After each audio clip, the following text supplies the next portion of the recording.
on No and problem. joining our Lunch with Leaders session. We really appreciate it.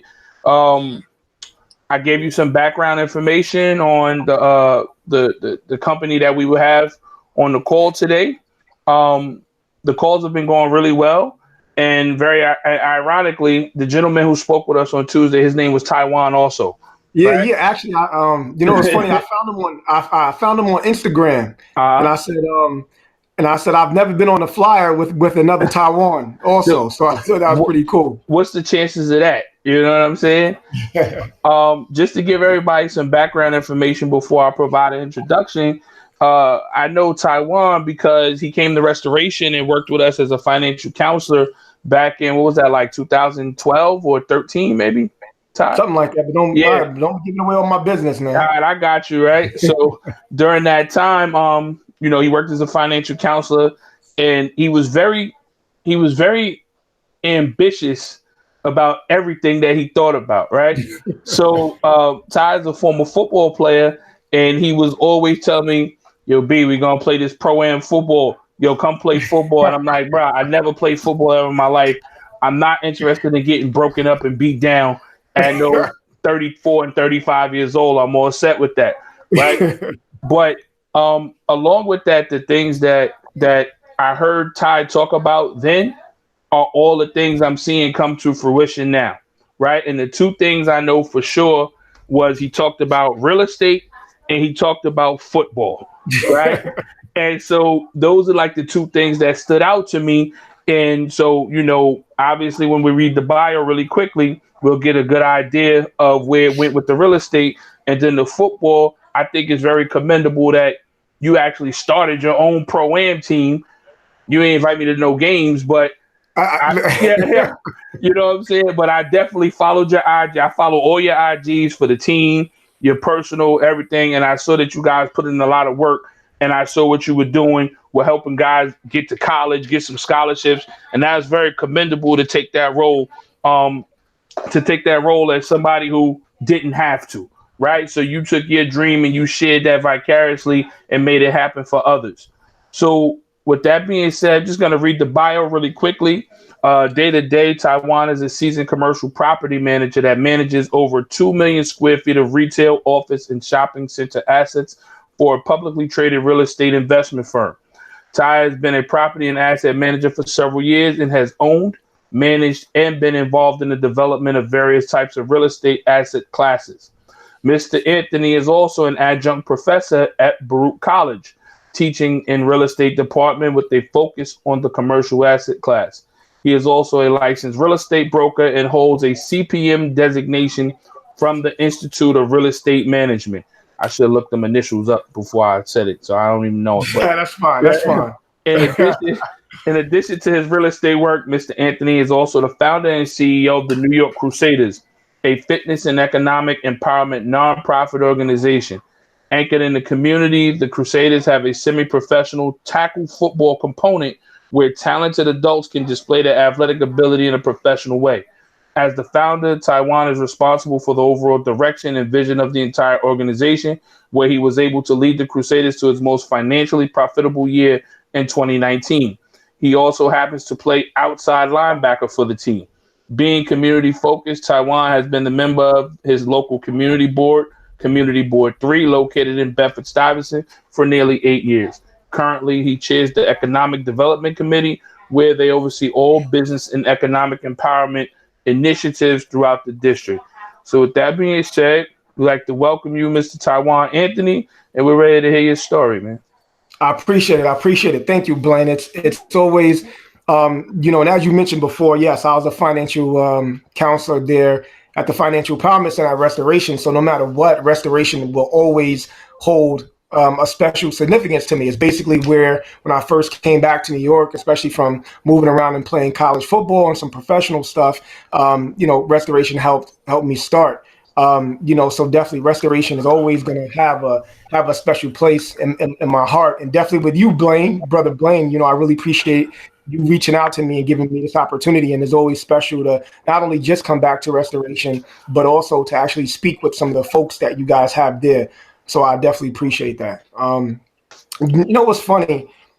Interestingly enough, and I'll say this, So I was never really, honestly, I was never really big on Zoom, big on a lot of the video conferencing stuff. So I remember, and I was talking with a friend the other day, and I remember when I was high school, I kind of got my first cell phone, college really, and I remember, but even before that, when you wanted to talk to somebody, you had to use the home phone, and when you had internet and you picked up the phone, you would hear your mother would say, "Hang up the phone because I'm using it. You can't use if they was on a computer." So I think it's interesting that how we're able to really connect with so many people at one time, just using Zoom and using some of these other technologies. So I definitely appreciate that.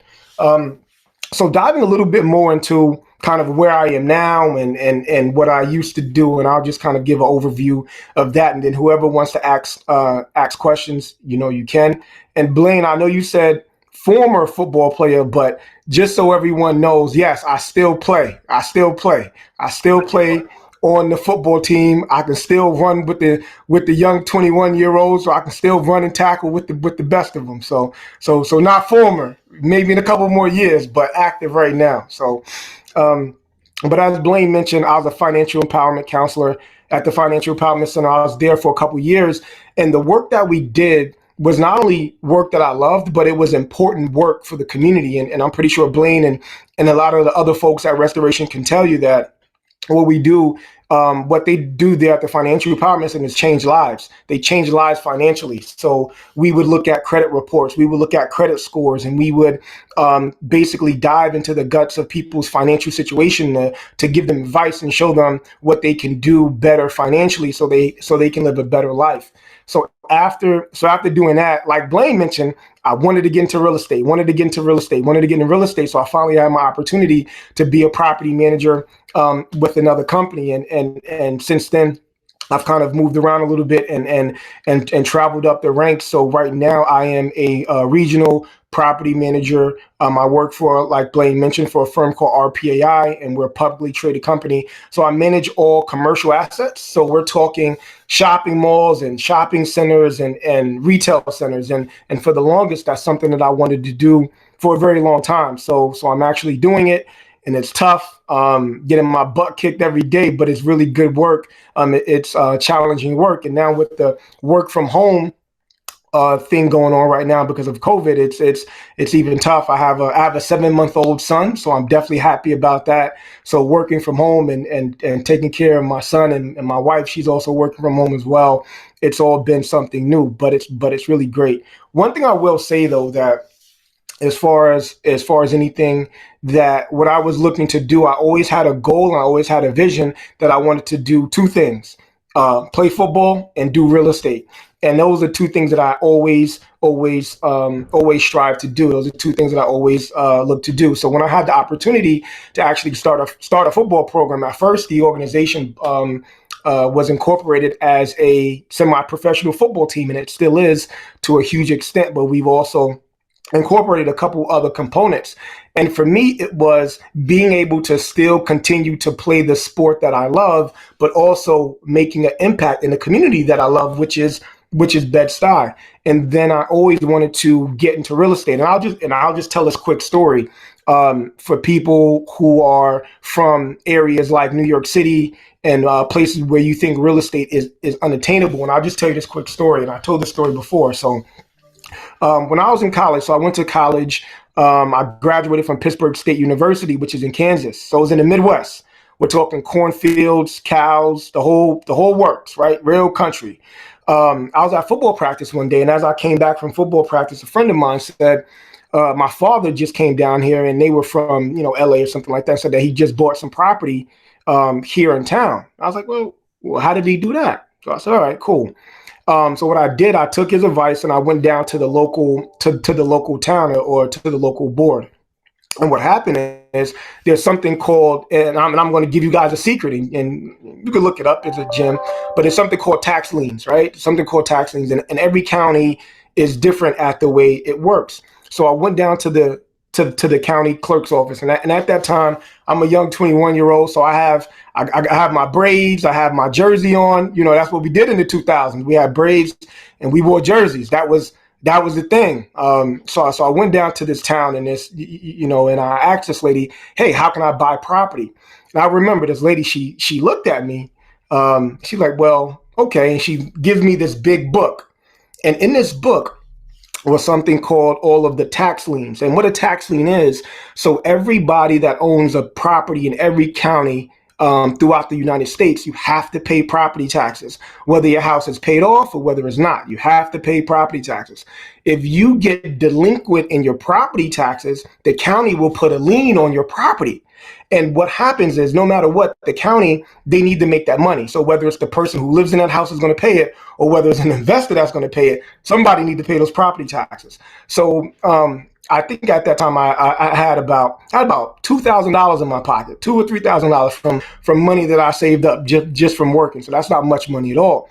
And what I did at that time, I took this book and I went around to the addresses in that local town. Now, mind you, I ain't gonna tell you how long it was, but I have a iPhone where I could just kind of automatically do that. I had the old school camcorder where you had to tie the strap around your hand and do one of these, right? So I went around to every house. Well, not every house, but most of the houses that were on that list. And 2 months later, the actual auction came up. So I go to the auction, which is in the courthouse, and at that time, when I walk in, there was nobody in my age bracket or nobody that even looked like me. Everybody there were total opposite of what I looked like. So I was the only young black 20-something-year-old male in that auction. So the auction begins, and people are raising their hands and they're bidding on properties, and I'm just nervous. I'm nervous as I don't know what. So eventually, I thought in my head, I said, listen, I didn't come here just to be a spectator. So finally, I raised my hand.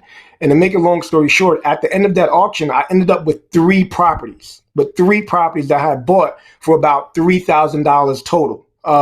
So what I did at the end of the auction, you come up and the county that I was in is an actual tax deed county, meaning that there's two ways that you can go about this. You can get what's called a tax lien, where you will own the lien right to that property, where after 2 or 3 years, then you can kind of foreclose on that property and make 16% back, or whatever the case is.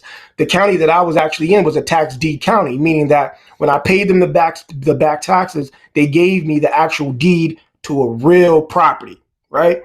Now, mind you, I'm 21 years old, from Bed-Stuy, from Brooklyn, never knew a damn thing about property or doing anything like that. But I grabbed my tax deed. I jumped in my little car. I can't remember. I had a little hoop rod at that time. I had to. It was the Midwest. So I drive to this property, and the one thing that I remember is sitting at that property, which is it was the outskirts of Kansas City. That's where it was.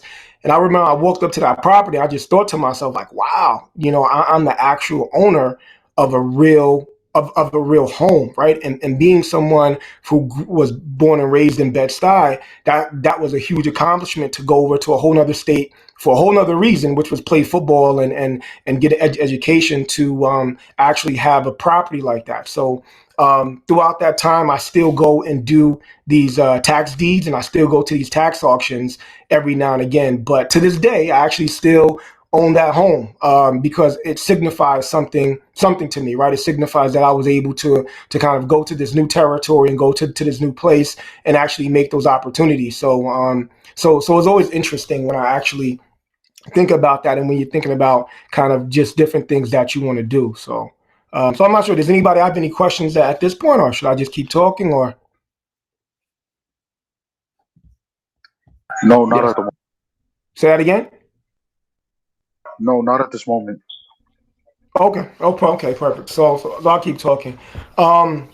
So getting back into real estate and exactly what I do. So I am a property manager, asset manager. So like I mentioned before, what I do, I manage. So if you go out to Tanger outlets and you go to the mall, and the mall is nice, and you can go to Nike and you can go to Adidas. So I manage those complexes. I manage those buildings. The interesting thing about commercial real estate, but specifically commercial property management, is you don't see many people that look like me in that industry. So the fact that I am in that industry, for me, it's is something that I'm thankful for. every day, right? And in that, it's a dual between being a property manager and being an asset manager. And the difference is when you are an asset manager, you manage the physical asset of the property, meaning you're looking at the leases, you're looking at the cash flow, you're looking at the income that's being generated. You are looking at the overview, the whole overview of what the portfolio is. Property management is more day to day, right? So you're making sure that there are no leaks, the tenants are happy, the driveways are okay. You're making sure that the physical asset itself, that the property itself is moving forward. So again, I know that most of you may come from Central Brooklyn, but if you are interested in real estate, my overall suggestion is this: for anybody that's interested in real estate, start off and you do two things. So if you are interested in real estate, the two things that you do is, for one, get your real estate license and start off in property management. So I have a lot of people that come to me and they say, hey, I want to invest in real estate. So that's great, right? What experience do you have investing in real estate? Well, none, but I watch HDTV and I seen the guy on there, they flipped a house and I want to do that. And I said, all right, that's cool and that's nice. But remember, HDTV, they have a show for 1 hour only. They do all that now, so it's not as nice and pretty and sexy as they make it look on HDTV. So if there's anybody that's ever interested in real estate, I would say to get your real estate license first. And not to say that you're going to be a real estate salesperson or even a broker, but what it does, just like with anything in life, you want the basic understanding of what you're doing, and you always want to understand what the other side is thinking as well. So I would say get your real estate license and start off in property management. Start off in property management. Even if you want to be an investor, even if you want to be the biggest investor ever, you start off in property management. And what that does, property management, you're most of it, a lot of it is dealing with people, which leads me into something else. One thing that you will have to really get comfortable with and should be really good at is dealing with people, right? People make the world go around. So your interactions with people are are really important, right? So with that being said, there's three things. So Blaine kind of gave me the general synopsis of kind of the people that we have on this call. So after my years on this earth and after going to college and working in different jobs and doing different things, for me and from what I've seen in my experiences, there are three fundamental skills that I think everybody should have, especially if you're at a young age. If you're in your 20s, that's the perfect time to really develop and think about these skills. So I'll say this, and then I'll talk about these skills after I say them. The first skill that I think you should have, which is pretty much one of the most important skills, especially if you want to have your own business or be in any type of manager or supervisor role, you need to be a lead. You need to learn leadership skills and learn how to manage people. The second skill that you should have is learning finance and business, right? So understanding how money works, understanding how banking works, that sort of thing. And the third one is marketing. Understand not just, hey, I put up a billboard or put up an ad, but understand how to market yourself. So I'll dive a little bit deeper into that. Now, leadership for me is very important, right? And it's funny because Blaine mentioned that I have, the small nonprofit called the New York Crusaders. So I pretty much was thrust into leadership. So I have a football team, and every guy on a football team, they're strong alpha guys, right? Everybody's big and strong. You have your linemen, you have your defensive tackles, you have your linebackers, you have all these guys. And for me as the leader, right, of that organization, I had to understand leadership skills really quick, because if not, these guys will run over you. So it's not only, as a leader, whether it's a leader of an organization, whether it's a leader of a company, whatever, you have to inspire, and you have to not only just inspire, but have people want to follow you, right? So my wife would tell you, I don't ever use the word boss. Never use the word boss. Nobody's the boss of you and nobody's the boss of me. You're not a boss, right? So you've heard of community leader, you heard of world leader, but you've never heard of a world boss. You never heard of a community boss, right? You have the word leader, because a leader, not only will they be out there with you in the front lines, but they're also there to kind of move you forward in what it is that you plan to do. So what I would suggest as a I guess a project is look around your life, your own lives, and see, is there a leader that you would like to be like, right? So I have a few people in my life that I love their leadership skills. So I'll give one example. I was at a real estate firm called Compass for a little bit, and Compass kind of really came and they exploded on the scene, and they raised all this money, and they're about like a $4.5 billion company or something like that. And even though I'm not there now, but one thing that I really appreciated was the leadership that the founder had. His name is Robert Refkin. And I learned a lot from him indirectly and directly. And being a leader is not just about, hey, you do this or you do that, but being a leadership is about, like I said before, inspiring people. You have to inspire people, and you have to find the strengths in people that's around you. You have to build a team, right? So a leader builds a team. And for me, I know that the team that I have with my football team, I'm not the best at everything. So for example, I'm bad at discipline, right? So not to say that I'm bad at discipline, I'm going to say it's something I like to work on more. So for players doing something that he's not supposed to do, you have people that can really jump all over them, and you have people that are kind of more sympathetic, like me. Because for me, it's everybody deserves a chance. So I know that I'm like that. So I'm going to reach out and put somebody in my team that's a little bit more hard nosed than what I am in that aspect. So it's important.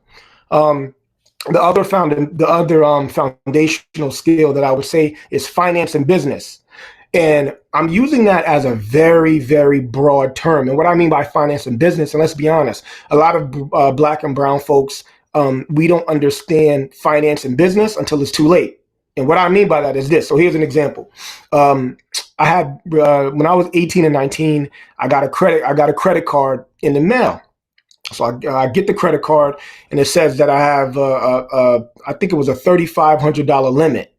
I really never understood credit like that. So I'm thinking that this is $3,500 I have to spend. So what do? I went downtown Brooklyn to Albee Square Mall. When Albee Square Mall was still there, I got some Jordans, got some jerseys, got some hats, spent up the whole $3,500 in about a week. And then the credit card bill came in the mail, and I'm looking like, what in the world is this? So I asked a friend, I said, well, what is this? I thought they gave me $3,500 to spend. And he said, listen, that's you owe that money. And then I was like, well, what's this percentage by? Why does it say 17%? Well, that's the APR. And that was my first lesson into credit and into money management.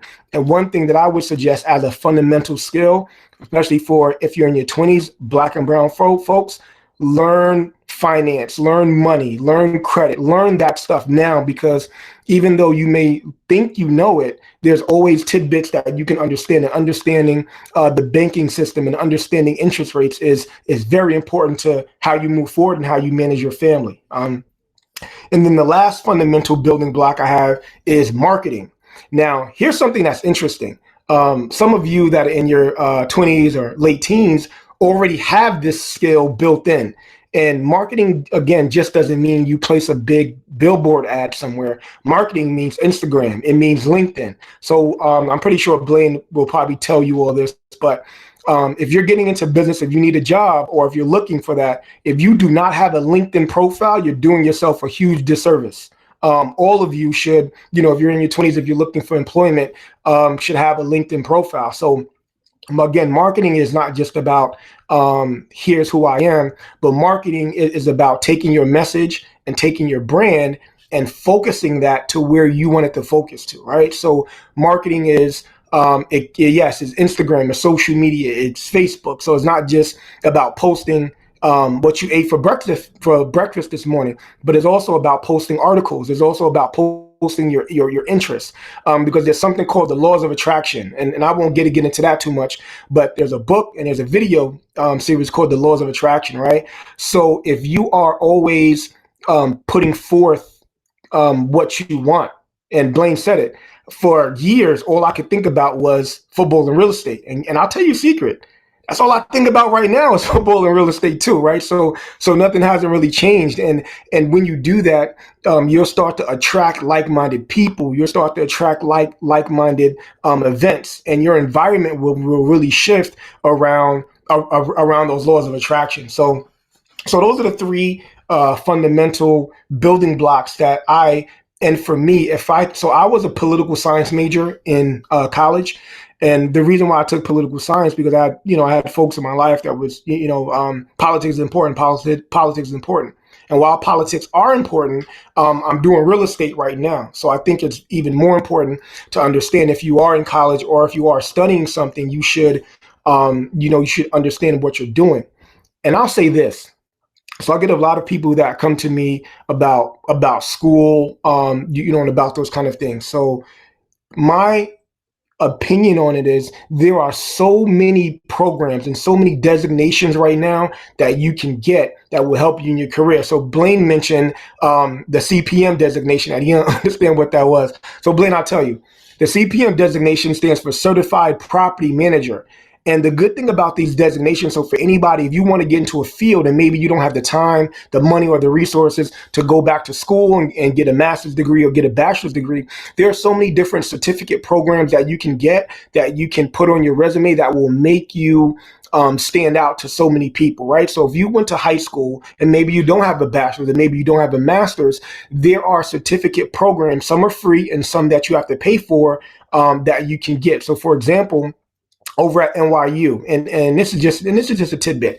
NYU, they offer a lot of certificate courses and certificate programs. So let's say you want to get into the hospitality management industry. You don't have a bachelor's, you just have a high school diploma.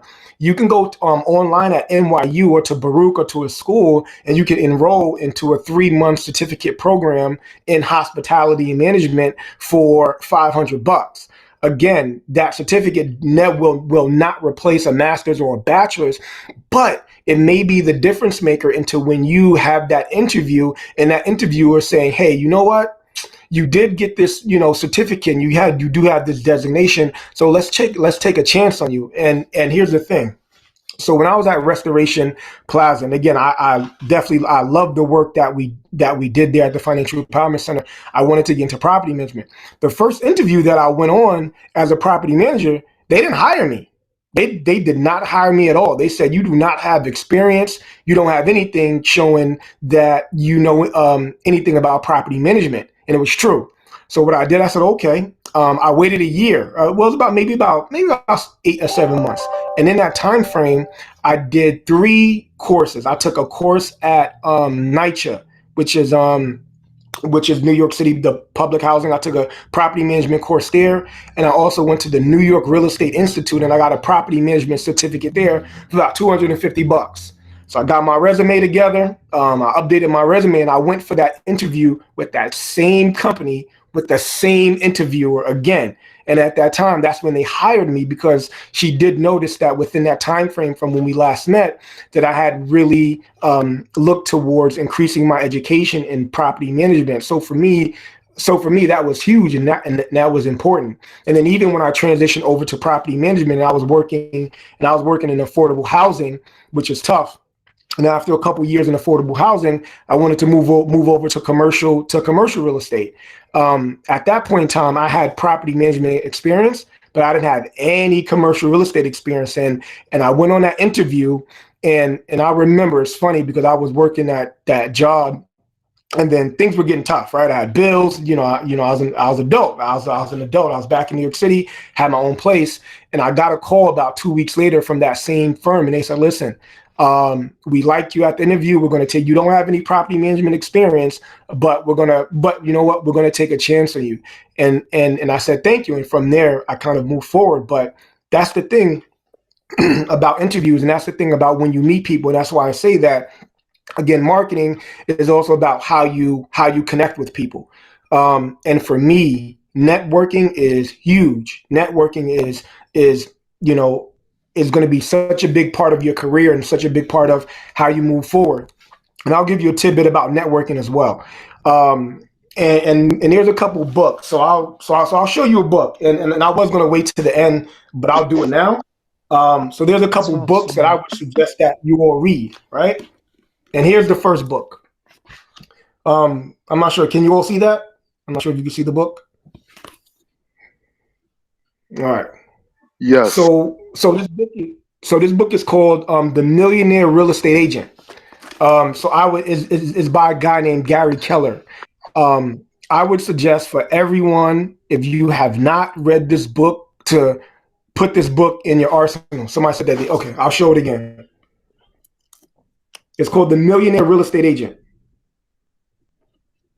All right. So, and the reason why, I read this book maybe about a year ago, and it changed my life. And the reason why it changed my life, because it talks about networking, it talks about leadership, it talks about lead generation, it talks about so much. So it's not just for a real estate agent, but the principles in this book, you could really apply it to any industry that you're working on, that you're working in. And the principles and the guidelines in this book will really help you out. So for anybody, I would definitely suggest reading that book. All right. I think somebody said that they couldn't see it, so I'll show it again. I'll show it one more time. All right. Blaine, we good, or should I stop? Or we good? We straight, brother. Okay. Cool. We good to go. Yeah. All right. Perfect. So I'll talk a little bit about my community work as well. So there's a quote. Let me see this. So there's a quote that I like to live by. There's a quote by a great man named Muhammad Ali. And the quote says, "Service to others is the rent you pay for the room you have here on earth." Right. So what that means is that we're all here to help each other out. And I'm big on that. So I still sit on my community board, and I've been on my community board for going on 8 to 9 years. So even though I'm one of the, technically I'm one of the youngest members on the community board, but I'm one of the longest serving members on that community board because I've been on that board for so long. And the thing is, the community boards and being community engaged and civically engaged really benefits you, and it benefits your community. And here's how it benefits you, right?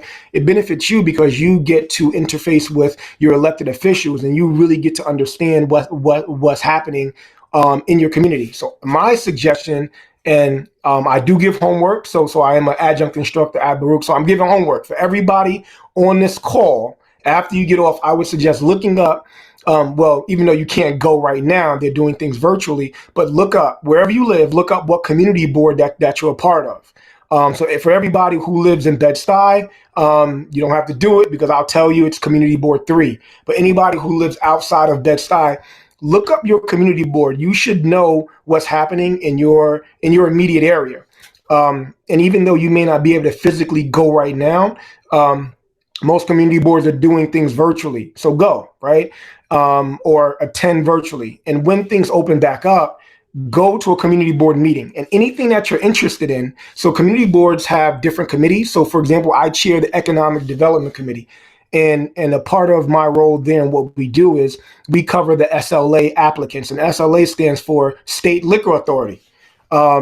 So for me, it's a double benefit, right? Because we get to see what establishments, I'm not going to say liquor, what restaurant establishments that will be serving liquor is coming into our neighborhoods.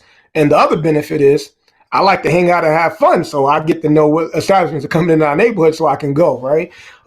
So my suggestion for everybody here is go to your local community board or find out when they're meeting virtually and anything that you're interested in. So if you're interested in real estate, if you're interested in business, if you're interested in whatever it is, go to one of those committee meetings or attend one of those committee meetings and get to know the chair of that committee.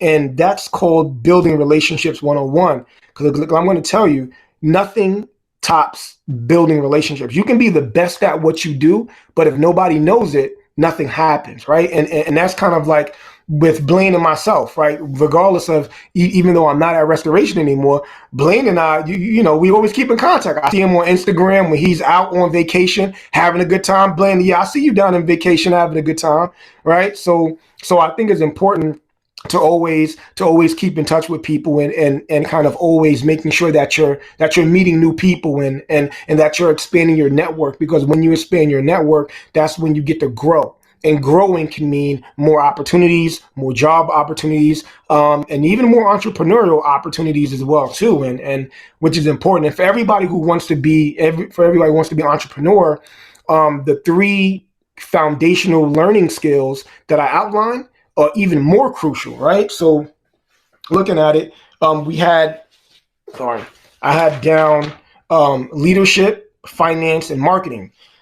So learning those, and the good thing is you don't have to go back to school to get a 4 or 2 year education for that. You can educate yourself right now. You can take a course. You can take an online course. Most of us are home right now, so right now I would say is the perfect time to understand what leadership is, and just harping on leadership again.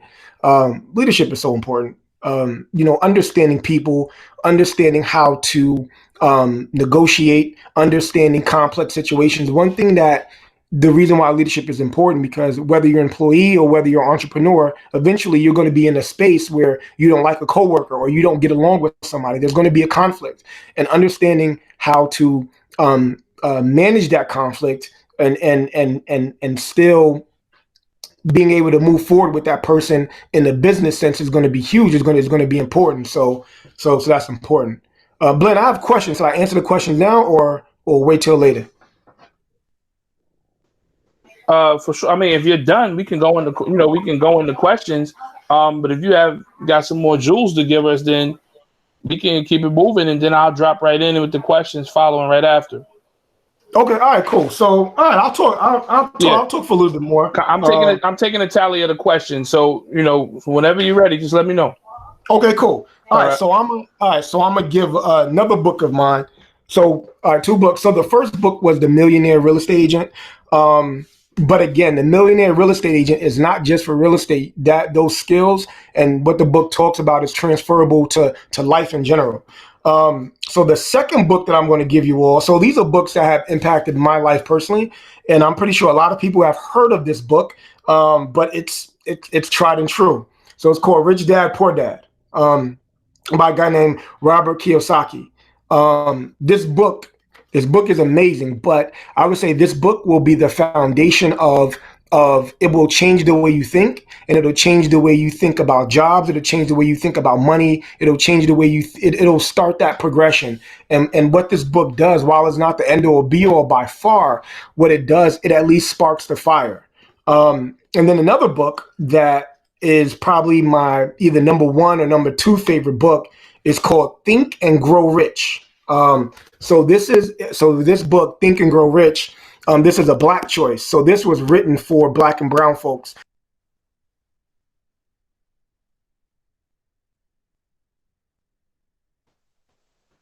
Technical difficulties.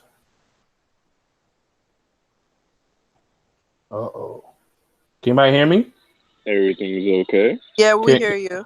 y'all hear me? So did we lose Yeah. Ty? Yeah, we did. It said that Yeah, he left. he left.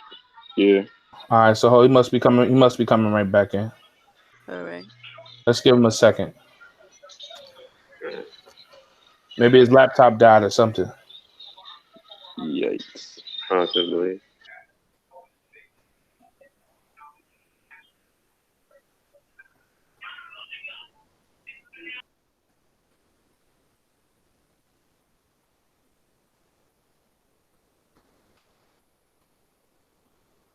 Thank you for your patience. See a lot of good questions in the queue. I just text him.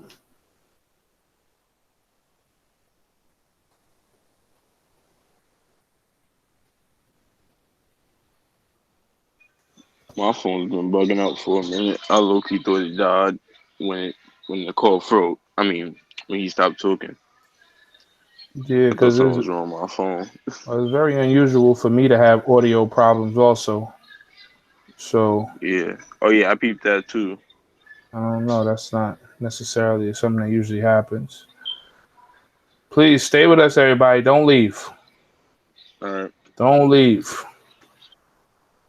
Just give me 1 second. I'm going to reach out right quick.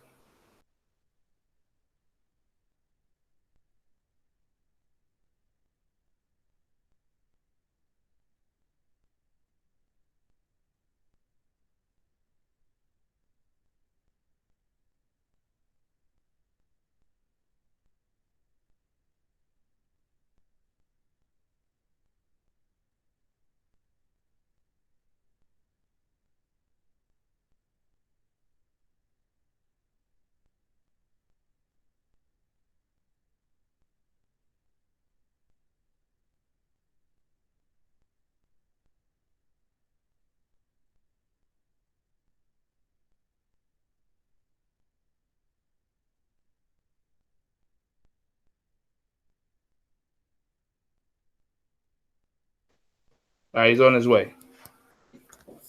Apparently, it didn't notify him right away that he was disconnected. So I think he was still going for a little while. Can you guys hear me? He was just sitting there talking to himself. I think he may have been talking to himself for a little while. All right, but stick with us. He's on his way back. All right, there he goes. There you go. We can hear you. Perfect. Yep. See, all right, we're back. Good. Technology is great until it doesn't work, right? That's right. All right. So I think I left off Think and Grow Rich, which is a Black choice. So that means you guys didn't hear nothing about the 3 C's, right? Not at all. Okay. All right. Perfect. No. So I'm gonna get back onto the 3 C's. So like I mentioned, so after that book, and like I said, a mentor of mine gave me 3 C's to live by. So she said it in real estate, but the 3 C's are actually something that you can transition into everyday life, right? So those 3 C's are character, commitment, and capacity. So if you live your life according to the 3 C's, most of the time things will come out your way. Here's what that is. So character. You always want to, in real estate, right, and in life, you always want to deal with people that are high character folks, that they're ethical, that they're moral. And like I said, I don't care what anybody says. I don't care. For me, ethics is doing the right thing even when no one is looking. That's ethics, and that's moral, and that's character. So even when you know that you can steal something, or you can take something, or you can do something harmful, even when you know that no one is looking and you can get away with it and still choosing to do the right thing, that's character, and that's ethics. And for me, those are the people that I like to deal with. And I think for you all, those are the folks that you should want to deal with as well. All right. So the second C is commitment.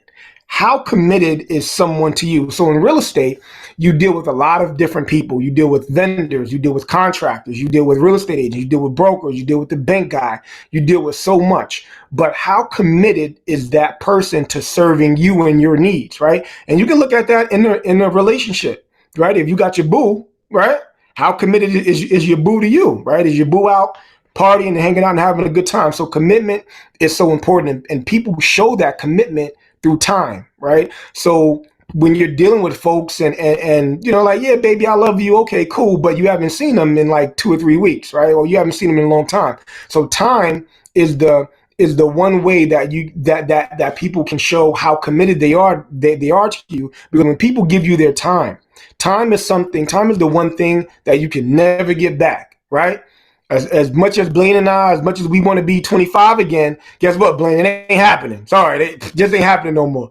It ain't happening. And as much as I would like to be, 25 again, so I could run around a football field, is not happening. So when someone, always think about it, when someone gives you their time, that means they're showing you the highest form of commitment that they can ever give you. If somebody doesn't give you their time, you have to question how committed they are to you. So whoever you quarantine with, whether it's your boo, that means you must really love that person, because you're giving them a whole lot of your time right now doing quarantine, okay? And then the third C is capacity.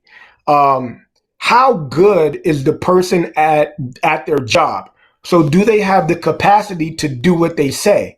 So when you're working with someone, whether it's a real estate deal or a transaction, or you're working with someone on a project, what is their capacity to do their job? Do they have the skill set? Do they have the knowledge? Do they have the infrastructure? Do they have the mental bandwidth to do what they say, right? Because I think that that's important. And when you're dealing on that aspect, it's very important that people have the capacity. So the 3 C's are character, commitment, and capacity. And if you look at things in that aspect, whether you're in real estate, whether you're in business, whether you're an entrepreneur, you should be okay.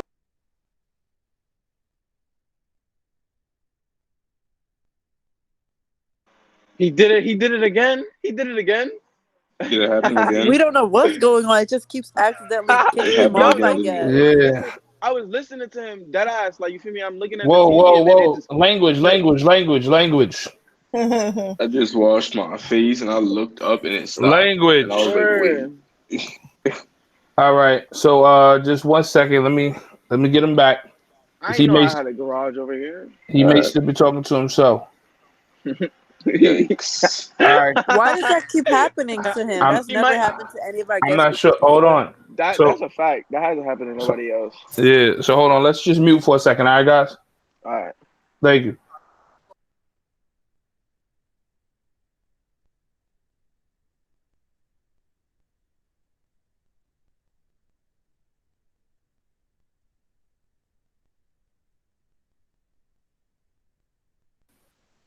Okay, I think he's back.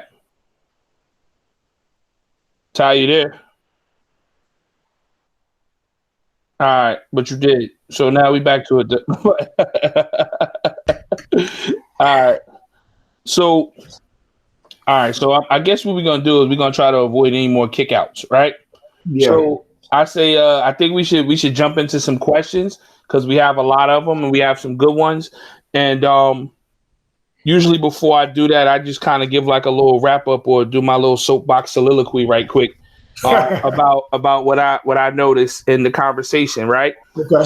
So and especially for my interns, again, I have to say it. This is not scripted. And one of the reoccurring themes that we always hear from every caller is the effectiveness and the impact of networking, right? So whether it's speaking to someone or developing relationships, like you said, all these things take time, and you have to be present in order to become a part of.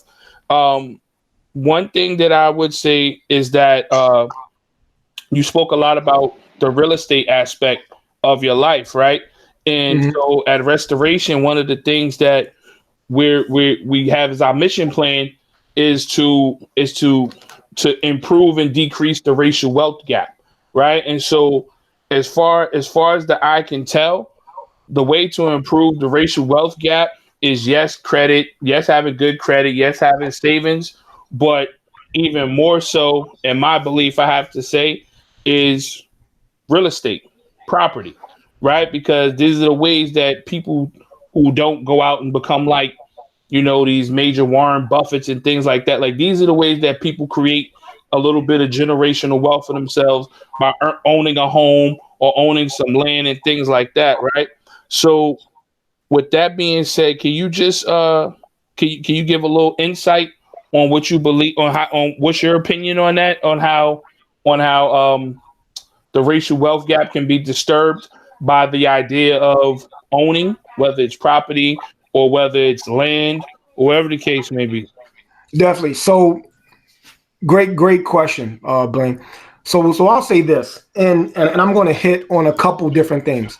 So one thing I'll say is don't be tunnel vision, and here's what I mean by that. We live in we're in Bed-Stuy. We live in New York City, where a brownstone now 1.6 $2 million, right? Or our brownstones, they weren't always like that. If so, I'll speak to one side. The one side that I'll speak to is if you are looking to get in real estate, it doesn't necessarily have to be in New York City, right? And here's what I mean by that. So I have property that I own and manage that's miles away, all the way in Kansas. But this morning, investor sent me some properties that's an hour, 2 hours away that are 50, 60, $70,000, right? So and what I mean by not having tunnel vision is if you are looking to own a piece of the pie. So here's what my strategy was, and I'll just reveal my strategy. Right? So my strategy was and is still is to, if I can own enough of smaller single family properties elsewhere, whether it's Philly, whether it's upstate New York, whether it's even parts of Jersey, right, that are significantly cheaper than New York. If you can own a multitude of those, you can do something what's called a portfolio loan. And what a portfolio loan is, you put somebody in your property, and let's say they're paying you rent, and your property is cash flowing. Doesn't have to cash flow a lot. My first property, I think I cash flowed like $75. That was it. As long as that property is cash flowing and you have a tenant that's in there paying that, you build something called equity, right? You build something called equity.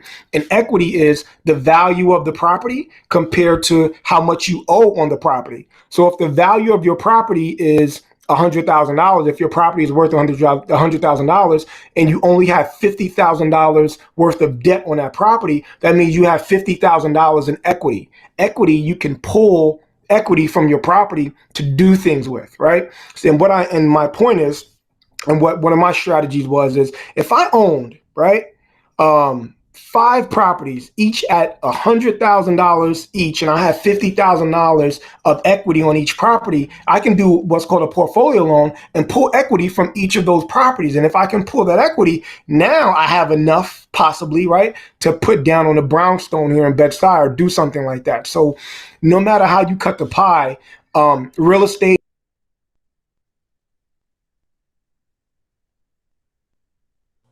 Wow, isn't this crazy? I gotta leave He at might. one He got. thirty. Bro, he got to be clicking the button or something, Blaine, for real though, 'cause that's crazy. All right, just stand by. Um, we might have to decide to just get the questions to him on the outside and maybe get him to email some responses in. I don't want to hold up everybody's time. Hopefully he'll join right back in and let's see what happens. So I'll give him about 2 to 3 minutes. If you have the time, please stay on with us. If not, then we'll work it out.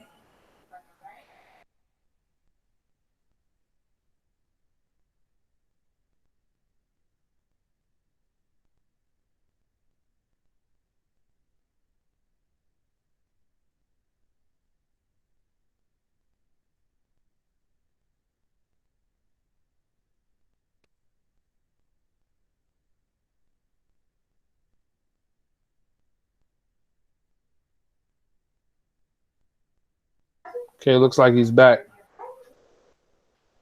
Ty, you there? Yeah, can you hear me? We can hear you. Yeah, sorry. I don't know. I switched up computer, so now I'm on.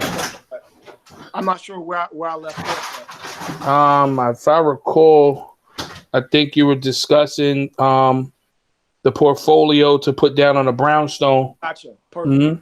So like I mentioned before, right? What you can do, you can.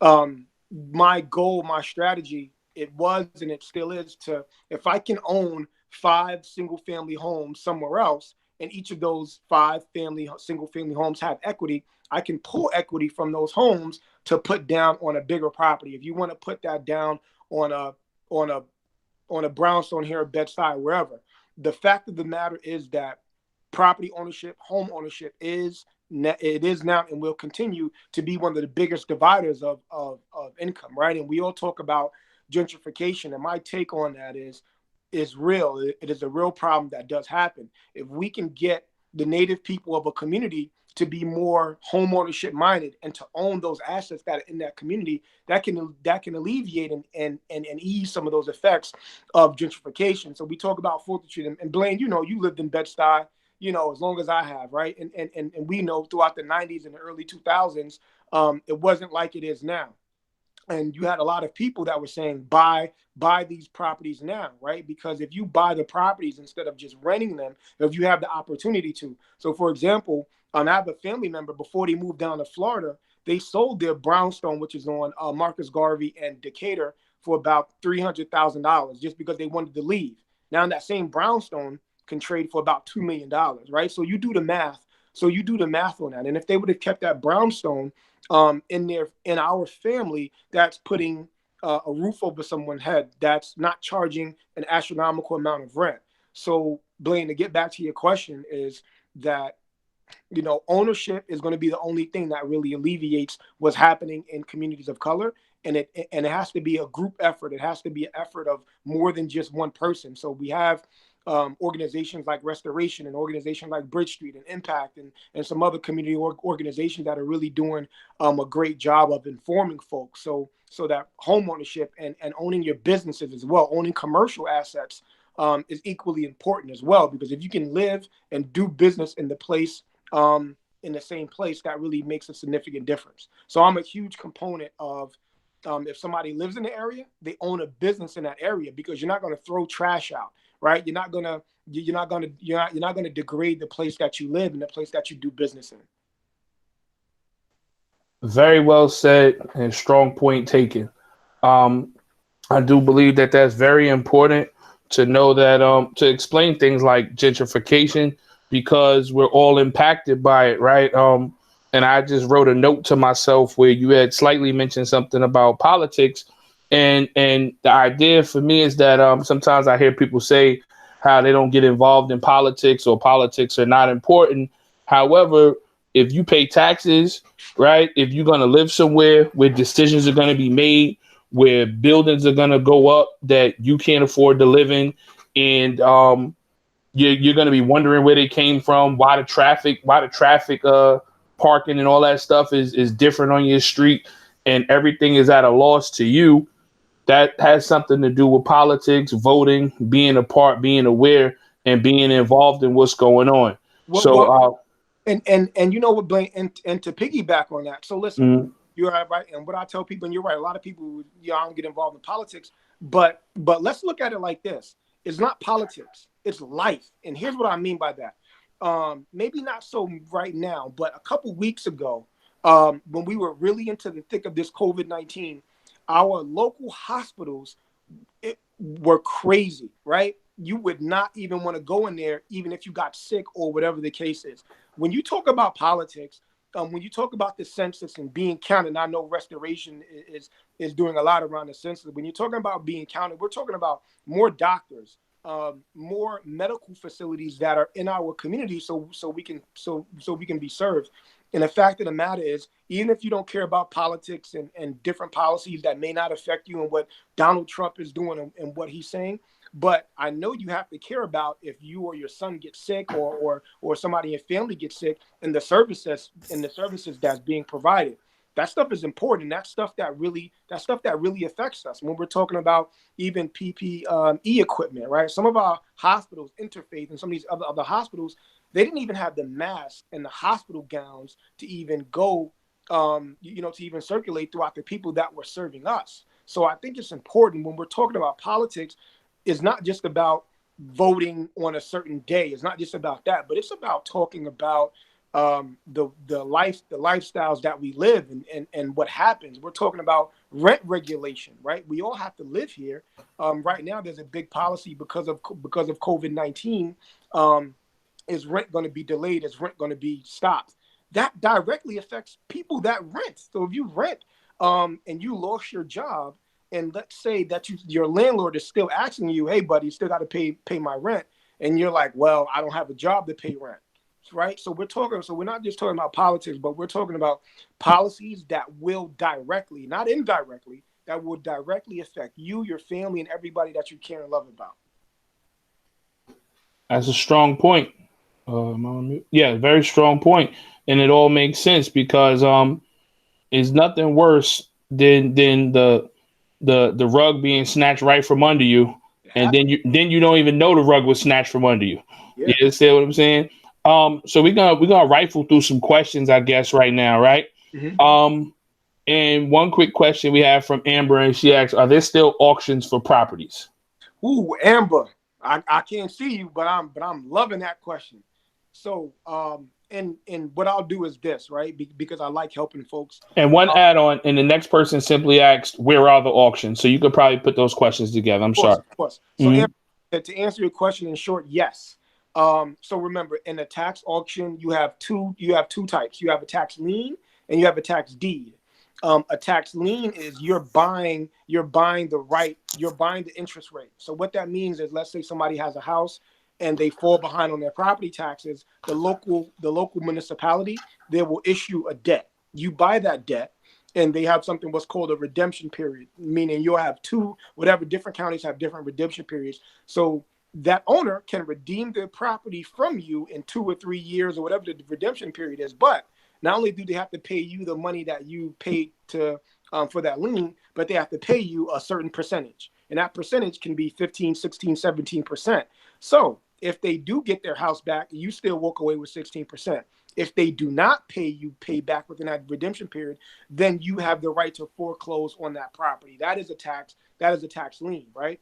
The tax deed is you pay for those property taxes and you own that property outright. The good thing is that there are auctions going on all throughout the United States. The bad news is every county is very different. So every county and in each state, there may be hundreds of different counties. For me, I lived in Kansas, so I kind of know one of the counties where I was going to school at. and I tried to become an expert in that local county because that's where I was. So if you are interested in that, now there are different programs that you can take, and I'm affiliated with a group called the U.S. Tax Lien Association, and what they do, they help individuals they streamline information. So I'm with them, I speak to them a lot, and if you're interested in learning more about that, just send me a quick email and I could connect you with some of the folks there. And it's a learning curve, right? It's a learning experience because these are some of the secrets that we were never taught, right? Because it's not like my parents knew about a tax lien or tax deed. They just know, go to school, work hard, pay your taxes, save for retirement, and you pray that your kids do better than you, right? So these are some of the gems that and for you, starting at the age that you're starting at now, it'll be monumental for you to kind of know that. So when you're older, you'll be willing and dealing. Perfect. So I'm a fast forward a little bit, and so a gentleman, Mr. Lloyd Price, he asks, how would you say the books that you mentioned, how impactful were they to you? Great question. So I'll go over. All right. So I'll go through the first book. So the first book was The Millionaire Real Estate Agent, right? And the reason, and that book was super impactful for me because it talked about something called lead generation.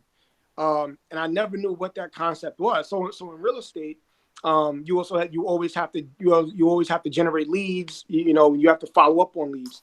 But I transitioned that and used that in everyday life into my nonprofit. So here's how it impacted my life. So I started to streamline what I do, and I'll give you guys this. And I'm using real estate because it's what I know. So I wanted to build and expand my network. So what I started doing, I started going to 2 events. I started going to the Young Real Estate Professionals of New York event. And before, when they had live events, now they do everything virtually. I would go and I would make some business cards, and I would go and meet as many people as I can. And what I would do, I would take those cards and I would bring them back, and I would use something called a CRM, which is a customer relationship manager. You can get them really cheap. You have Pipe Drive, and basically it's a program that you dump all of your contacts into and you forget it. And what I mean by you forget it is you put reminders for yourself to follow up with Joe or follow up with John, right? Because it's a huge task to think, and it's wrong for you to think that you can follow up with everybody that you've ever met and ever known, right? But what a CRM does, it does just that. It gives you the opportunity to follow up with everybody that you've ever met and ever known, right?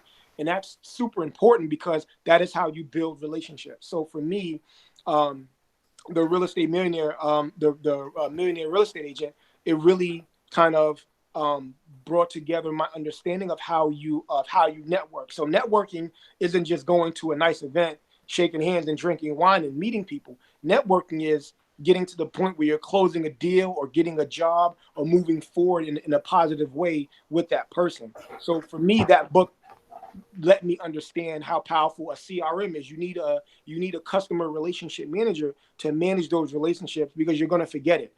So I would suggest that if you are looking to network and build your relationship, you get a CRM. And everybody that you meet, their phone number, name, email, you put it into that CRM, and it'll set a reminder a year from now, 2 years from now. Hey, follow up with John. Reach out to Susie. It's her birthday. All that stuff. So that's how that book really impacted me. That's interesting. I never thought of that CRM. So my pen is losing ink, but that's definitely what I'm trying to write down right now in my notes. Yeah, when you want that money, man. When you want to get paid, you gotta follow up. So I'm gonna get one. So we had a question from a lady named Donna Markland, right? So I'm gonna pass on the question, but I am gonna tell you what she said at the end, and she did say he is a great inspiration for young men in our community, right? So shout out to Ms. Markland for being in with us. She must have had something else going on. She had to step out. But the last question we're gonna take is from one of our talented interns named Kimmy, and Kimmy. She's part of the reason why your Eventbrite, the flyer, and all that stuff on the website looks so good. She does a lot of that work for us. Yeah, Kimmy. Right. Shout out to Kimmy. She's a graduate of University of Albany, so she's really sharp. And we appreciate her. And her question is, have there been any changes working at the community board 3 since the neighborhood's demographic is changing as well? Good. Yes, Kimmy. In short, there has been changes. So one thing I'm going to say, Kimmy, for you is we have economic development committee meetings. So I would like to invite you to one of our meetings. We do it virtually, so you should come to the meetings to kind of see and understand what's happening. So what's been happening is this, right? Since our neighborhood has been changing or undergoing changes for a while, and I'll just speak from the economic development standpoint because I deal with the liquor licenses and the SLA stuff. You see different types of businesses coming in, right? None are bad, or it's not the fact that businesses are bad or good. You just see different types of businesses that are coming in that are different. And what I mean by that, and not only they're different, but they're popping up on places that you wouldn't think before. So, for example, like along Gates Avenue, right? And Blaine knows back in the day, you really didn't go down Gates Avenue too much unless you really needed to. So you see a lot of businesses that are really popping up along our commercial corridors that you've never seen before.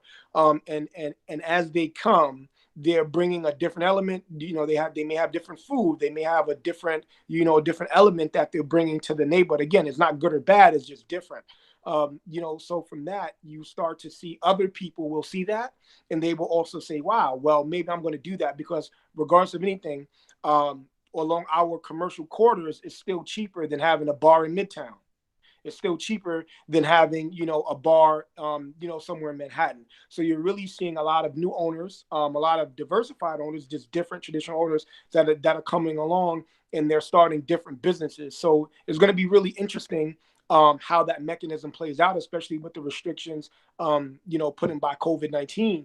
But on a sad note, you do have a lot of traditional businesses that were kind of, I'm not going to say pushed out, but they're not here anymore, right? So you do have a lot of businesses along Fulton Street, the small sneaker guy, the t-shirt guy, that's not here anymore. And it's a combination of a couple different things. And one of the reasons why I like real estate, when people do ask me, is, that lease is so important, right? And what I mean by that, certain people may just sign a 3-year lease with no option. So here's an example. If you sign a 5-year lease, that means at the end of the 5 years, that's it. You have your lease, you have to renegotiate that. But if you sign a 5-year lease with a 5-year option, that means at the end of that 5 years, you have an option to renew for another 5 years at that same rate. So what that means is that you can effectively stay in your unit, stay in your space for another 5 years, paying the same rent that you did for the previous 5 years, right? So a lot of business owners, they may not understand some of those mechanisms, and therefore, when it's time to renew their lease, their rent was $2,000 a month, and now it's $5,000 a month, and they can't afford that. And now here comes a business from Manhattan, right, who's used to paying $10,000 a month, and they're looking at $5,000 as a discount. So now they're moving in. So you're starting to really see that traditionally. It's going to be interesting after COVID-19 and as 2020 moves on to see how things shift in our neighborhood as far as the businesses and what gentrification does to our local community.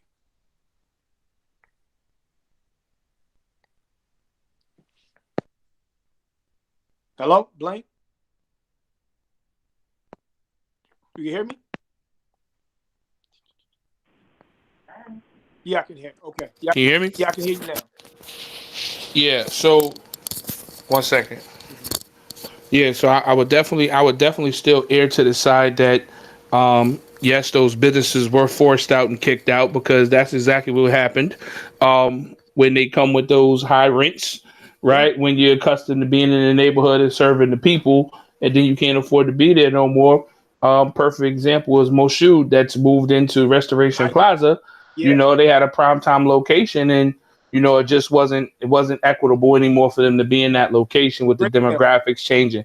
You know what I mean? Mm-hmm. So with that being said, Ty, we appreciate all the knowledge. We appreciate all the jewels you dropped for us today.